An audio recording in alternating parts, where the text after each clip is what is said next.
Benvenuti su On The Road Cycle Road Edition. Questo è il primo episodio e in breve vi andiamo a spiegare che cosa è Cycle Road Edition, subito dopo la sigla.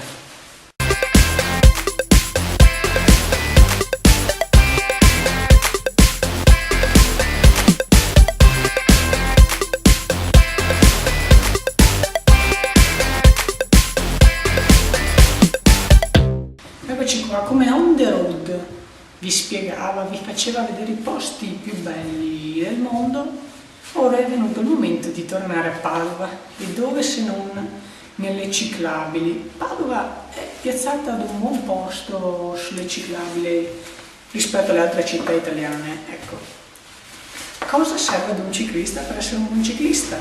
Caschetto ed essere visibile.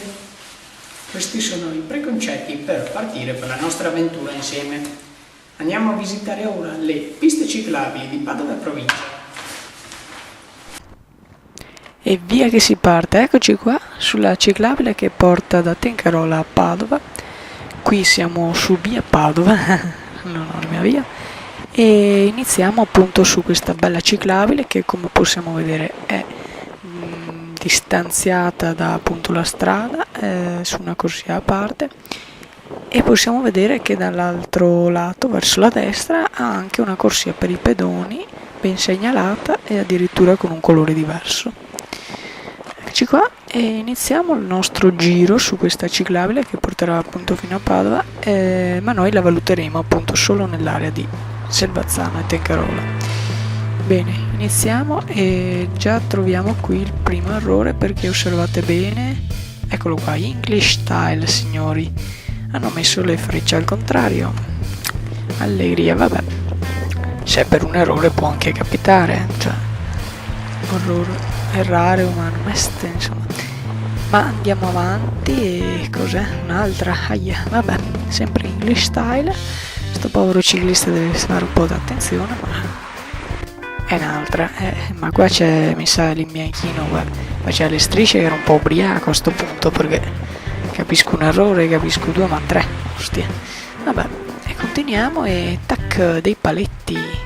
Questi paletti penso che i ciclisti tutti li odino, perché ovviamente oltre a cercare di ammazzarli, sì, la velocità si può moderare in altri modi, mettendo dei piccoli dossetti, non dei pali che ostacolano e addirittura rischiano di far male alla gente, soprattutto quelli che magari ci vedono meno. Ma continuiamo. Adesso qui abbiamo un buon attraversamento che è anche rialzato. Qui vediamo che ha cambiato lo stile della ciclabile, ma sempre su via Padova siamo, mentre ci stiamo portando in direzione comunque di Padova. Qui vediamo i cartelli a destra che sono un po' sradicati perché sono stati danneggiati varie volte. E di nuovo qua English Style, niente, il nostro bianchino era proprio ubriaco quel giorno, vabbè. Ma sempre sulla destra i nostri cartelli, tac, qua l'hanno proprio montato sbagliato. E cosa vediamo lì? Una bella macchina sopra, pista pedonale e ciclabile, entrambe le ha prese, due in uno.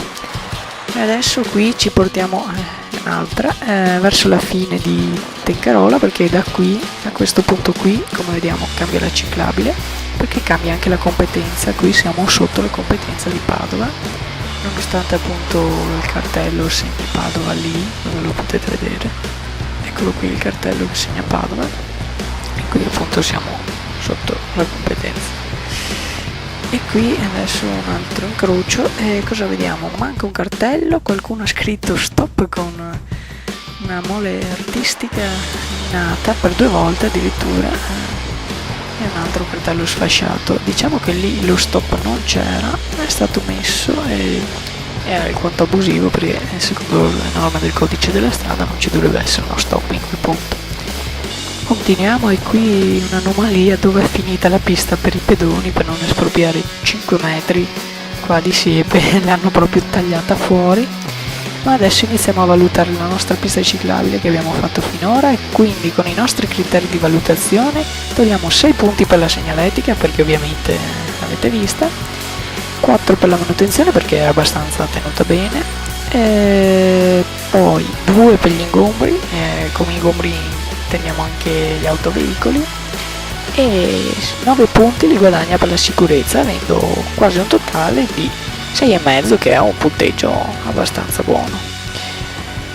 Questa parte qui di ciclabile invece la valuteremo, quella che è sotto la competenza di Padova, con il seguito che porteremo, perché qui siamo su Via dei Colli e tutta la ciclabile che riguarda Via dei Colli la valuteremo nel prossimo episodio che vedrete. Nel frattempo commentiamo fino a qui. Ecco, ad esempio qui vediamo subito un problema che è molto evidente in questa ciclabile, lo troviamo più di una volta, che sono i bidoni della spazzatura che sono stati messi là nella costruzione di questa pista ciclabile, come l'altra, che sono entrambe recenti, non è stato fatto un apposito spazio per i bidoni. Vediamo che qui è una pista mista tra pedoni e ciclisti, mentre dal lato opposto, dove andremo a commentare la prossima volta, è una pista separata. Qua altri bidoni, vabbè, noi vi salutiamo, vi invitiamo appunto a vedere il prossimo episodio, commentate e ci vediamo al prossimo episodio.